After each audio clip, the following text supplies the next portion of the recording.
बाबा श्याम जी के जो जागरण और कीर्तन लगातार आप देख रहे हैं और उस कीर्तन और जागरण के अंदर आपको एक चेहरा जो है लगातार देखने को मिलता है और वो चेहरे जो है मेरे साथ महाराज जी बैठे हुए हैं। आज महाराज जी का कहीं ना कहीं इंटरव्यू करते हमें सौभाग्य प्राप्त हुआ और कहीं ना कहीं महाराज जी से पूछेंगे, जानने की कोशिश करेंगे कि आजकल जो श्याम जी के जो कीर्तन किए जा रहे हैं, जागरण किए जा रहे हैं या फिर कहा जाए चौकियाँ लगाई जा रही हैं, उसमें कुछ लोग जो है विधि विधान किस तरह से करते हैं, पूजा पाठ जैसे जो कि विधि विधान होते हैं उनमें क्या तरीके हैं, इस सब तरह की बातों को लेकर आज जानने की कोशिश करेंगे। मैं सभी श्याम भक्तों से और आपके चैनल को जय श्री श्याम, जय श्री बालाजी महाराज। जय श्री श्याम। महाराज जी, जिस तरह देखा गया है लगातार आप जो कीर्तन और जागरण कई जगह देखे गए हैं, आप ये ट्राई सिटी की बात की, चंडीगढ़ की बात की जाए, जीरकपुर की बात की जाए, पंचकुला की बात की जाए, कई जगह आपको देखा गया है। सबसे पहले मैं जानना चाहूँगा कीर्तन में ये समय क्या होता है? कोई कहता है कि 7 बजे से लेकर 10 बजे ख़त्म कर देते हैं, कोई 7 से लेकर 12 बजे तक लेके जाता है, कोई 4 बजे तक लेके जाता है। वैसे असली विधान क्या है जो श्याम जी का जो कीर्तन किया जाता है? देखिएगा, श्याम जी का आप जब ये कर रहे हैं 3-4 घंटे का, जैसे 7 बजे से आप लोगों ने 11 बजे तक का किया, 12 बजे तक का किया, उसके अंदर ये लोग कर रहे हैं अपनी फैसिलिटी के लिए।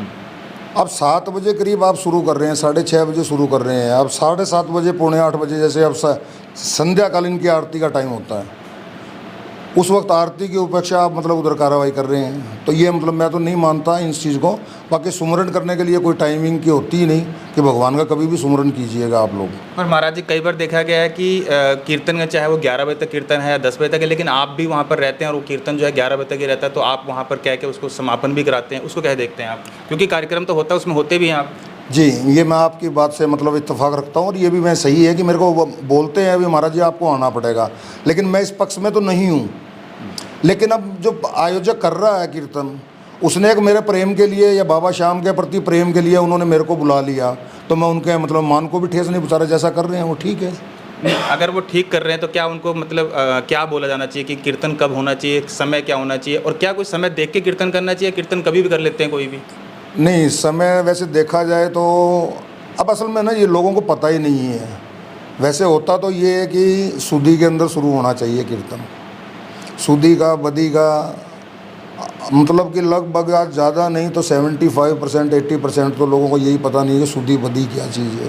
मतलब आज के देखा है तो किसी का मकान बन रहा है तो उसका मुहूर्त के लिए कीर्तन कर लिया, किसी का बेटा हुआ, किसी की बेटी हुई, किसी का कुछ उपलक्ष्य है, तो क्या आप मानते हैं कि हाँ विधि विधान से करवाना चाहिए लोगों को? नहीं, हाँ, मैं ये ज़रूर कहूँगा कि सभी मतलब श्याम प्रेमियों से ये है कि ये अपनी कोई वो निजी वो नहीं है बपोती कि मतलब मर्जी है, जब आपने कर लिया मर्जी है, जब बंद कर दिया मर्जी है, जब चालू कर लिया मर्जी है, या आपने मतलब ऐसा कर लिया मर्जी है, वैसा कर लिया।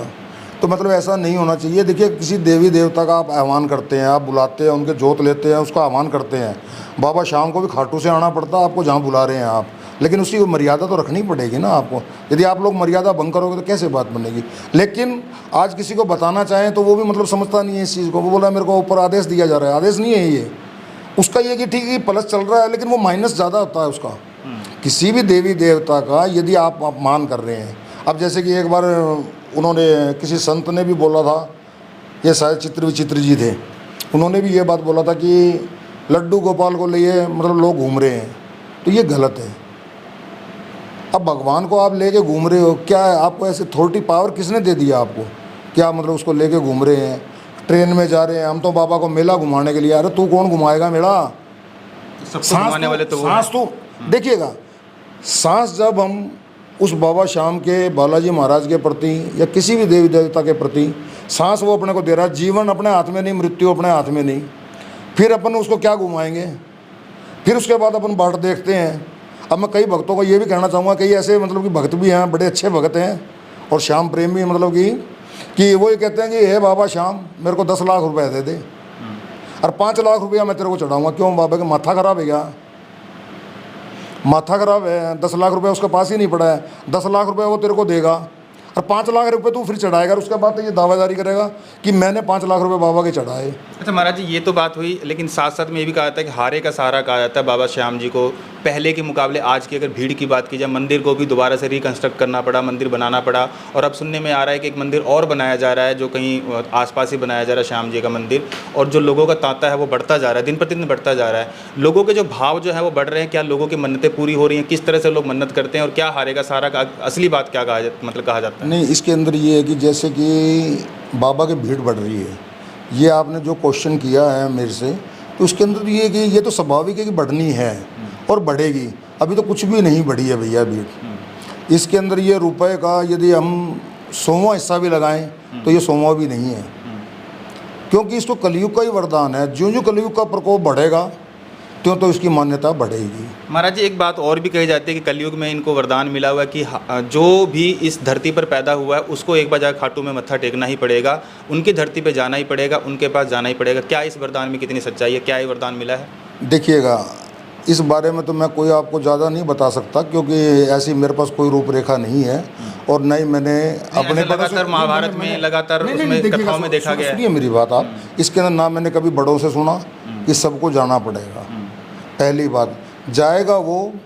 अब वहाँ देखिएगा, पहले खाली जाट, ब्राह्मण और बनिया 3 कास्ट ही ज़्यादा बाबा से टच में थी। अब लगभग 36 बिरादरी बाबा श्याम के जा रही है। वो किस लिए जा रही है? उनको क्या है, उनके पास देवी देवता नहीं थे या कोई बातचीत थी? शिव जी नहीं थे, दुर्गा माँ नहीं थी, कृष्ण जी नहीं थे, या कोई और देवी देवता नहीं था, भैरव जी नहीं थे, काली नहीं थी, सभी थे ना। लेकिन वो कई बार क्या होता है कि इंसान परिस्थिति वंश इतना मतलब कि अपसेट हो जाता है कि उसको कोई समाधान दिखता नहीं है, तो वो सोचता है कि चलो एक नए दर के ऊपर भी चल के देख लेते हैं। अब वो आजमाइश करता है उसको जाके, और इसीलिए बाबा के श्याम के जो पहली बार गया उसको इसीलिए कैच कर लेता है। और लखदातार इसीलिए बोला गया है उसको। लखदातार की जो जय बोलते हैं कि वो उसको मांगने की आवश्यकता ही नहीं पड़ती, वो सामने देखने के बावजूद ही उसको खींच लेता है। अच्छा, हमारे जो लखदातार जो है, इसकी जो संज्ञा है, पूरा क्या है, इसका विवरण जो देंगे जरा। जो कोई लखदार की जय बोलते हैं लेकिन उनको ये पता नहीं लखदातार क्या चीज़ है। लखदातार का मतलब ये है कि भैया जैसे कि बाबा श्याम के आगे आप गए, क्योंकि आलू सिंह जी महाराज लगाते थे जयकारा, ये लखदातार की जय, ये हारे का सहारा, तो ये अब गाने लगे हैं 10-15 सालों के अंदर, 20 सालों के अंदर। नहीं, हारे का सहारा कभी आलू सिंह महाराज की आप रिकॉर्डिंग उठा के देखिएगा या कहीं भी देखिएगा, कहीं नहीं है उनको। हारे का सहारा की जय या मोरवी नंदन की जय, ये सब लोगों ने अपनी अपनी वो बनाई हुई है। जहाँ नहीं पहुँचे रवि वहाँ पहुँच जाए कवि, समझे ना मेरी बात को। उनकी अपनी अपनी काल्पनिक है, वो क्या बोल रहे हैं क्या नहीं है, आप कुछ भी बोल सकते हो, कुछ नहीं कह सकते हम किसी के बारे में। महाराज जी, एक सवाल और था कि आजकल भक्त जो है मॉडर्न होते जा रहे हैं, जैसे कि आपने बोला जहाँ रवि कवि जो है अपने शब्द इस्तेमाल किए हैं, आजकल मॉडर्न लोग जो होते जा रहे हैं, सुनने में आ रहा है कि उनका मानना ये होता है कि नारियल जो बाबा जी को चढ़ा देंगे, नारियल बाबा जी को फेंक देंगे तो बाबा जी हमारी अरदास कबूल कर लेंगे। ऐसा ही 2 बार जो है वहाँ शीशा टूट चुका है। उसको कह देखते क्या भक्तों का ये जो जिस तरह से बर्ताव है, क्या बाबा जी इस चीज़ को ध्यान देंगे? देखिएगा, मैं इस मामले में तो यही कहूँगा कि जो जिसको ये फेंकने की बात है, फेंकने से तो आपको मतलब कि आप यदि किसी कुत्ते को भी रोटी फेंकते हैं तो मेरे हिसाब से तो वो भी कबूल नहीं करता। अरे हम तो एक मतलब कि जगत बाप को, जो अंतर्यामी है, जो घट का वासी है, उसके मतलब कि फेंक के मारेंगे तो कैसे कबूल करेगा? पहली बात तो ये है। दूसरी ये है कि अरदास बाबा के तो अर्पण किया जाता है ना, और बाबा की आप यदि सीमा के अंदर है, खाटू की सीमा के अंदर एंट्री होगी तो वो तो हर जगह विद्यमान है भैया।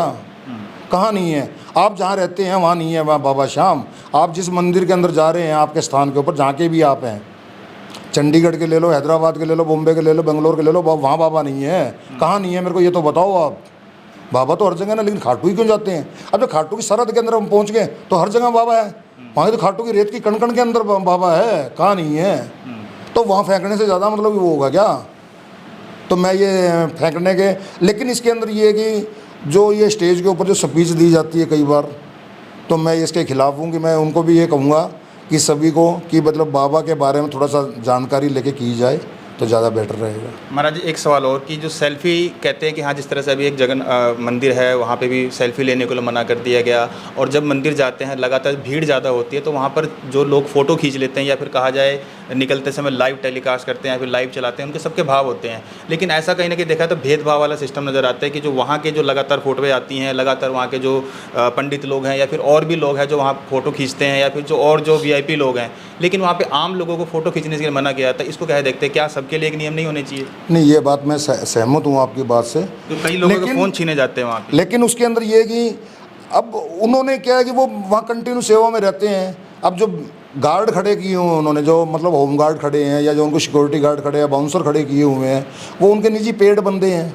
वो नहीं खींचने देते उनको, मतलब महाराज रोकिएगा जी, मेरा ये रोकिएगा। सवाल था कि जो वो और लोग खींचते, वीआईपी लोग होते हैं वो आराम से फोटो खींचते हैं, हम जाएं आप जाएं फोटो खींच लेते हैं। भैया- जो गायक लोग हैं सर वो सारी फोटो खींच भैया लेते ये हैं। है, सब जगह नोटों का कमाल है, क्या समझे मतलब आप? मंदिर में भी नोटों का कमाल है। सब जगह मंदिर का कमाल, नोटों का कमाल है। कहाँ नहीं है आप बताओ तो मेरे को। पूरे अपने हिंदुस्तान के अंदर कोई आप एक ऐसा मंदिर मेरे को बताइएगा जहाँ आप निष्काम भाव से, बगैर भेदभाव से, मतलब किसी पंडित के पास जा रहे हो या दरबार में जा रहे हो तो वहाँ आपको मतलब वीआईपी ट्रीटमेंट नहीं मिलता। हॉस्पिटल में ले लो, कोर्ट में ले लो, थाने में ले लो, कचहरी के अंदर ले लो, कहाँ नहीं है। सभी जगह मतलब कि वीआईपी ट्रीटमेंट है। तो वही मतलब कि मर्यादा इन्होंने वहाँ चलाई हुई है।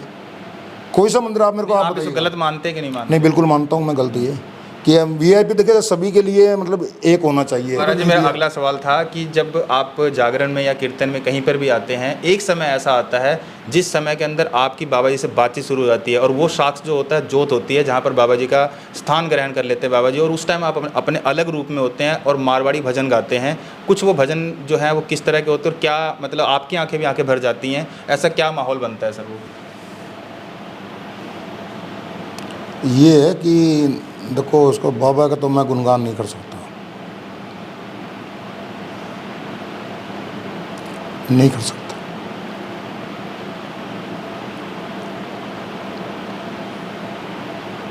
जो